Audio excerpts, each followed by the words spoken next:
Starship Flight 12 is almost ready to fly. Both stages passed their static fires, both are back in the production base for final checks. And while all eyes are on Pad 2, something strange is happening at McGregor. Are we looking at Lunar Starships? Blue Origin solidifies its position, proving not only SpaceX can do a full reuse, and they are cutting corners to beat SpaceX to the moon. Ferociously. My name is Felix, welcome to What About It, let's dive right in. Starship updates. Back at Starbase, still getting closer to Starship Flight 12, we are now officially in the pre-flight checks phase. Here's a quick follow-up from last episode on the static fires, because you guys kept mentioning it in the comments. And you're right, one observation from the Booster 19 firing deserves a closer look. Ship 39 did its full 60-second static fire at Massey's. Booster 19 did its 6-ish second static fire at Pad 2 with all 33 Raptor 3 engines. That part we covered, but watching the booster footage more carefully, something stood out. The engine shutdown is staged. Instead of cutting thrust on all 33 engines simultaneously, the shutdown sequence appears to proceed in deliberate steps. Engines ramping down in a controlled pattern rather than all at once. The most likely reason is structural. Cutting thrust on 33 engines at the exact same instant would send a massive pressure spike through the entire vehicle plumbing, the thrust structure, the fuselage, everything. A staged shutdown spreads that load out over time, reducing stress on the booster. You can observe the same during flight, just before separation. It is a small detail, but it tells you SpaceX is thinking about every single interaction between engines and structure, nothing left to chance. On April 17th, SpaceX performed another booster lift at Pad 2, and oh boy, was it worth it. The chopsticks lifted Booster 19 off the launch mount, held it in the air, and gave the world a clear look at all 33 Raptor 3 engines from below right after the static fire. And they look clean.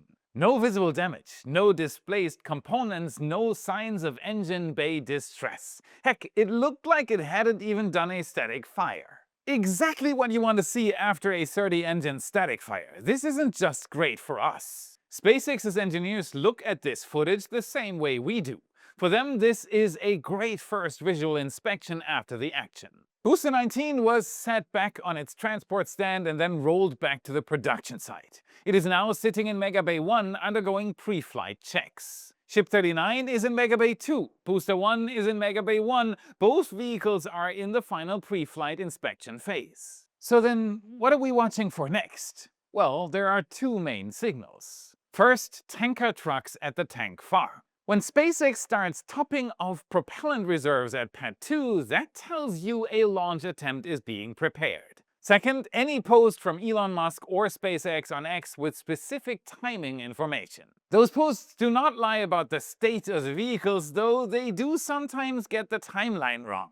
Prototyping. Road closures are another excellent way to predict the Starbase future. Right now, all is clear at Boca Chica Beach, which on its own is a great sign. Testing was successful. Speaking of which, Musk posted on X this week with a short but specific update. He said, quote, Starship V3 booster and ship will be ready for their first test flight in a few weeks. That does align with what we estimated in the last episode. My read stays the same, early May is the realistic window. And if I had to pick a specific day, let's go with May 4th. Star Wars Day, May the 4th be with SpaceX. Richard flew over Kennedy's Space Center again this week, and the progress at Roberts Road is genuinely impressive. The Gigabay at Roberts Road, which is SpaceX's Starship hub at KSC, is growing fast. About half of the structure is now covered with cladding. That is not just cosmetic, it's also likely protection against hurricane season, which is only a couple of months away in Florida. SpaceX is racing to get the exterior sealed before the weather arrives. Something else caught my eye. What exactly it will be is not clear yet, but based on the position and the trenching work across the road leading toward the Gigabay, it looks like this new building is going to bridge the two sides of the road into a single connected facility. Also spotted at Roberts Road, new foundations for additional tower segments. One Mechazilla tower's worth of segments is already staged at Slick 37, waiting for vertical stacking. But SpaceX plans to build at least 2 towers at Slick 37, and that second tower needs its own set of segments. The new foundations at Roberts Road are where those segments will be fabricated. And sitting right there at Roberts Road ready to go is a brand new set of Mechazilla chopsticks, waiting for the first tower at Slick 37 to be stacked so they can be installed at the top. Slick 37 itself looks very empty right now. Besides the tower segments staged for the first Mechazilla tower, there is not much else vertical on the pad. What you can see is some kind of stubby square concrete building on the north side. According to the one render SpaceX has released of what Slick 37 will eventually look like, this structure could be part of one of the Mechazilla foundations, but from this distance it is hard to say for certain. What this empty landscape really shows you is the scale of what is coming. 2 Mechazilla towers will eventually stand here, along with all the supporting ground infrastructure. Right now, it is mostly potential. In a few years, it will be one of the busiest launch sites in the world. Over at Pad 39A, construction on the Starship pad is continuing, and it is a labyrinth. Work is clearly ongoing on the orbital launch mount itself, but zoomed out, the entire site is one enormous construction zone. Every square meter of available space seems to be getting used. It looks like SpaceX intends to pack as much capability as possible into this historic location, which has already served Apollo, Shuttle, and now the beginning of the Starship era. This is the pad that will eventually launch Starships alongside Falcon 9 and Falcon Heavy operations that still use the site. It needs to be versatile, and the construction we are seeing reflects exactly this. SpaceX is moving at the speed of light at several locations, and you know what else is moving incredibly fast? AI is moving incredibly fast. There is one platform that says it has already helped more than 10 million learners across 100+ countries understand how to successfully work with these tools. It's called Outskill, the sponsor of today's video. This weekend, they're hosting a live 2-day AI mastermind, about 16 hours total, running 10 a.m. to 7 p.m. Eastern on Saturday and Sunday. The idea is to condense the experience of more than 100 AI practitioners, including people who've worked at companies like Nvidia and Microsoft, into a focused 2-day learning event. Outskill says their goal is to help people become AI independent, understand the rapid changes happening in the AI space, and ultimately increase their earning potential by applying these tools in real workflows. During the sessions, they cover things like building AI agents that can plan, execute, and report tasks, automating workflows that run even while you sleep. And if you attend both days, they are also including bonuses valued at around $5,000, such as an AI prompt Bible, a personalized AI toolkit builder, and a roadmap for building income opportunities with AI. When you register, you also get access to their AI survival hackbook. Outskill currently holds a 4.9 out of 5 rating on Trustpilot. If you're curious, you can check the link in the description or the pinned comment, and you can also join their WhatsApp community there to stay updated. The event is completely for free right now, so if you want to explore how people are actually using AI tools in practice, that link is below. Now, here is something that genuinely has me puzzled right now. What exactly is SpaceX doing at its engine test stands? At McGregor, SpaceX's engine testing site, there is a large, white, tent-like structure that has appeared recently. And when I say large, I mean large, roughly the size of a Starship upper stage. Tall and long. And a few nights ago, it was venting. Clearly visible white vapor coming out of the structure, the kind of cloud you see when cryogenic liquids are flowing and boiling off. So, what is it? McGregor is historically an engine test site. Raptor development and qualification happen here. If this tent is a new test setup, it is for something that needs to be tall and capable of handling cryogenic propellants. And they clearly want to hide it from the public. That profile starts pointing in some interesting directions. My best guess, and I want to be clear that this is pure speculation, is that this could be a thruster testing setup for HLS Starship, the human landing system variant SpaceX is building for NASA's Artemis program.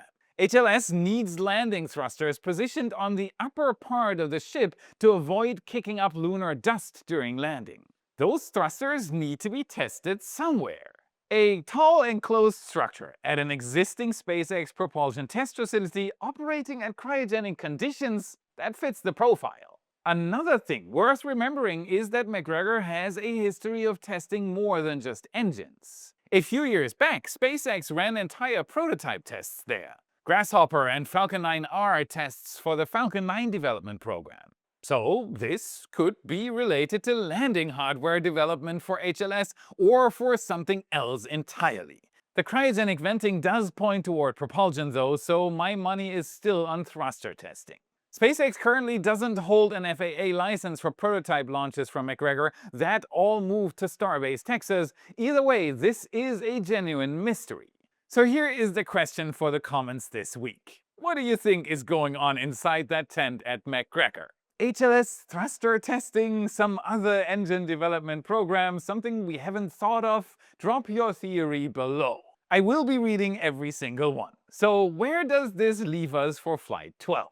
Both stages are in pre-flight checks at the production site. Those should take roughly a week, maybe two. Musk says a few weeks. I said early May in the last episode, and I am sticking with that. May 4th, Star Wars Day. It would be poetic and it would be on target. Whether SpaceX actually hits that specific day or lands somewhere within a few days of it, the window is close. Hey, thank you from the bottom of my heart for watching and liking the video. If you're among the 40% who haven't subscribed yet, and there was at least one video you learned something new from, it would mean the world to me if you did.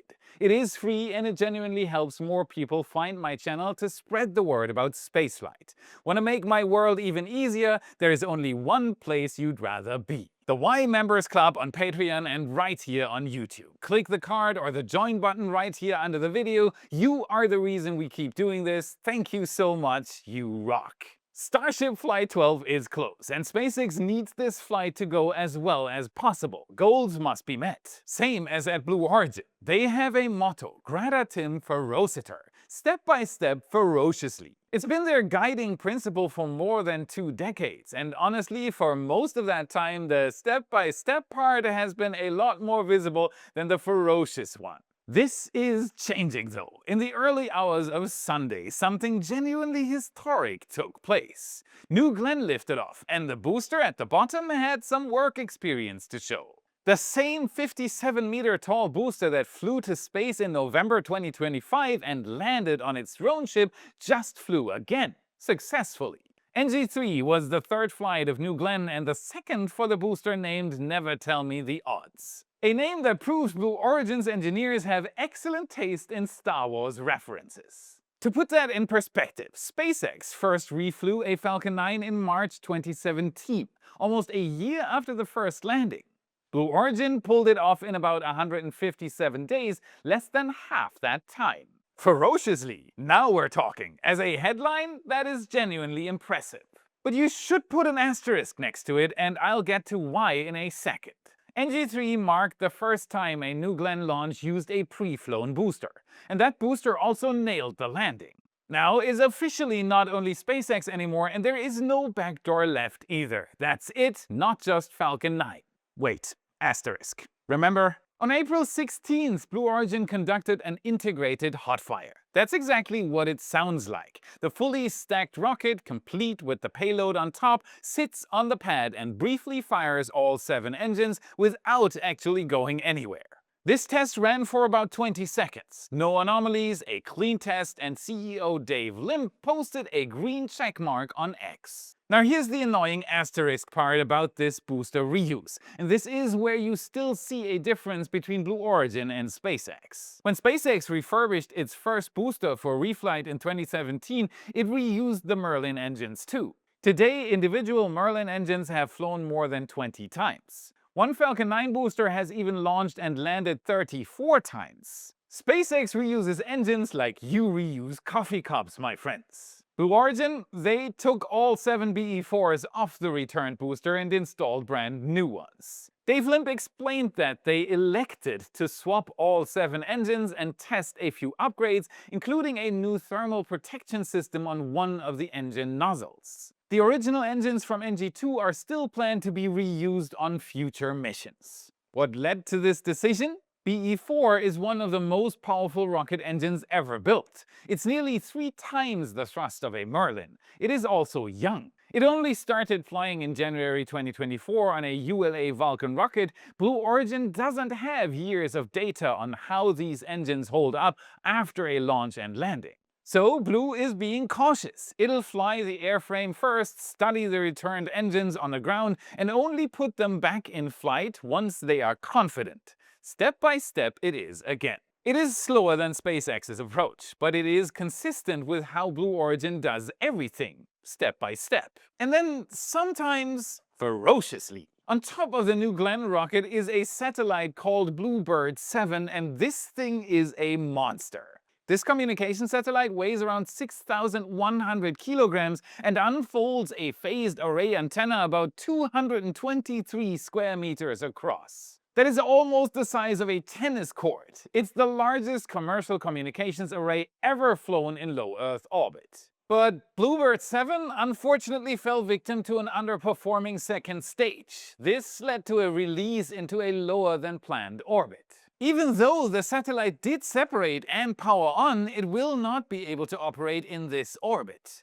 It is too low to use its own thrusters to reach its intended height, and so the result is a continuous decay until it deorbits naturally. AST, the company that built this satellite, already said that the damage is going to be covered by the insurance company. Its identical twin, Bluebird 6, went up on an Indian rocket in December 2025. This one rode on New Glenn solo this time. Future missions on New Glenn are expected to deliver up to 8 next-generation Bluebirds per flight. This is possible because the 7-meter fairing enables twice the payload volume of 5-meter class commercial launch systems. But in the background, there are 2 other Blue Origin projects that came into sharper focus last week, and both of them matter a lot. The company's first moonlander is getting ready to fly. It's called Blue Moon Mark 1, and the first flight model is nicknamed Endurance. It's just over 8 meters tall, 3 meters wide, and weighs about 21 tons fully fueled. It uses a single BE-7 engine burning liquid hydrogen and liquid oxygen. And Mark 1 can deliver 3,000 kilograms of cargo anywhere on the moon, landing within 100 meters of its target. 3,000 kilograms. Let that number sit for a second. That's the same as 3 tons for my Imperial friends. Ferociously. How ferociously? Very.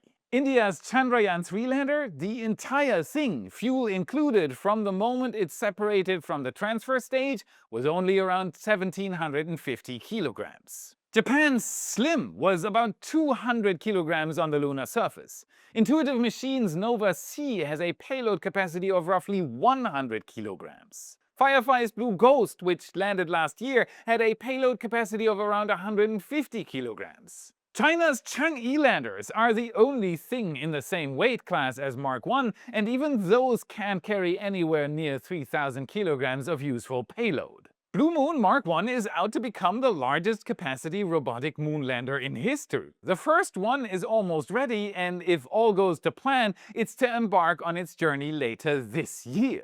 Endurance completed thermal vacuum testing at NASA's Johnson Space Center in early April, just a few days ago. The lander is now headed back to Florida for final integration. Final. This was one of the most punishing tests any spacecraft goes through. Endurance sat inside a 27-meter tall vacuum chamber and cycled through lunar surface-like conditions from around minus 50 degrees Celsius to plus 30 degrees. They recreated the exact heat balance of solar input that thermal models predict for Endurance's specific South Pole mission profile. The lander's next milestone is final integration at Blue Origin's facilities here in Florida. And here's where this connects to a much bigger story, Artemis 3. The plan for NASA to land the first astronauts on the moon since 1972 includes using SpaceX's Starship HLS. But before HLS can become a reality, Starship V3 has to prove itself. And after that, the real hustle starts. Before Starship can land astronauts anywhere, SpaceX has to demonstrate orbital refueling. That is a first in spaceflight, and HLS relies on this success. It needs to refuel before going to the moon. Meanwhile, Blue Moon Mark 1 is a comparatively simple single-launch architecture. It's the tried and tested old-school approach. You put it on top of a New Glenn, it flies to the moon, it lands. No orbital refueling, no tanker fleet, no back-to-back launches on a tight schedule. This more conservative approach could become a huge advantage for Blue Origin. If HLS is not ready on time, Blue Moon could be selected as the lander to bring astronauts back to the moon's surface earlier than planned. Originally, the first 2 human landings were planned with HLS as the lander. Now, to be perfectly clear, Mark 1, as it's right now, is a cargo lander, not a crewed one. For humans, you'd need the larger Mark 2, which is still in development. Now here comes the big one. During the NG3 launch stream, we were able to catch a first glimpse of Blue Origin's Mark II mock-up in the factory. It has even been suggested that a medium-sized Mark 1.5 version could be added to the lineup. The reason? It would be as large as Mark 1, but capable of sending crew, ferociously bypassing the need for orbital fueling for a crewed mission. If Blue Moon Mark 1 successfully lands 3 tons on the moon before SpaceX has even demonstrated all the technology needed for HLS, a huge shift could follow. Political and technical conversation about who actually puts boots on the moon next might change dramatically. There is a possible scenario where Blue Origin hardware is on the lunar surface, soft-landed and operational before Starship has completed a single lunar rehearsal. And for an Artemis program that has been slipping year after year, that is not a small thing. This is the vehicle to keep your eyes on, not the rocket or the reactor we're about to get to, the lander. Because the lander is what actually puts Blue Origin in the moon race. The company's commitment to this goal is very real. It materializes as more dedicated hardware is presented. It is cutting corners to adhere to political goals. Presidential terms are short, chop chop. Let's have a look at Air Pioneer, which Blue Origin showed off earlier this month. It is a reactor, a compact chemical refinery. It takes lunar regolith, heats it to about 1600 degrees Celsius until it is molten and electrically conductive. Then it runs a current through it and breaks the oxygen atoms loose from the minerals. The resulting product is pure breathable oxygen. What's left behind is iron, aluminum, and very pure silicon. An intriguing combination that you could eventually turn into solar cells through Blue Origin's parent program, Blue Alchemist. And why does this matter?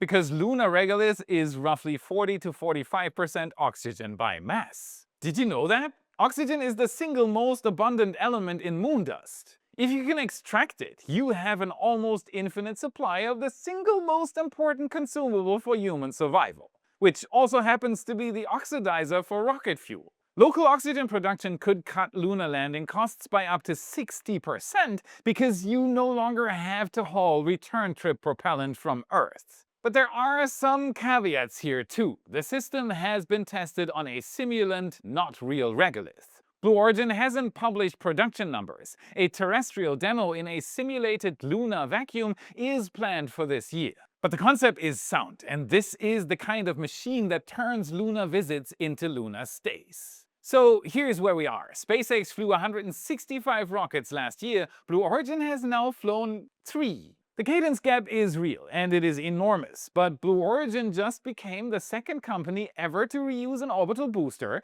has a moon lander nearly ready to fly, and has a growing order book worth over $10 billion. Step by step. Ferociously. Looks like the second half of that motto is finally showing up. In the end though, Starship and Mark II will be needed. 3 tons of payload per flight will not be enough for a permanent lunar base. And that's it for today. Smash the like button, subscribe for more. This is what fuels the algorithm, and this is how you can help us for free. Check out our epic shirts in your favorite Space Nerd store. Our brand new Raptor emblem design and countless others are there for you to explore. Click the card or the US or worldwide link in the description. And if you want to know how SpaceX is planning to build a self-sustained moon base in the next 10 years, watch this video next to continue your journey. Thank you very much for watching, and I'll see you again in the next episode.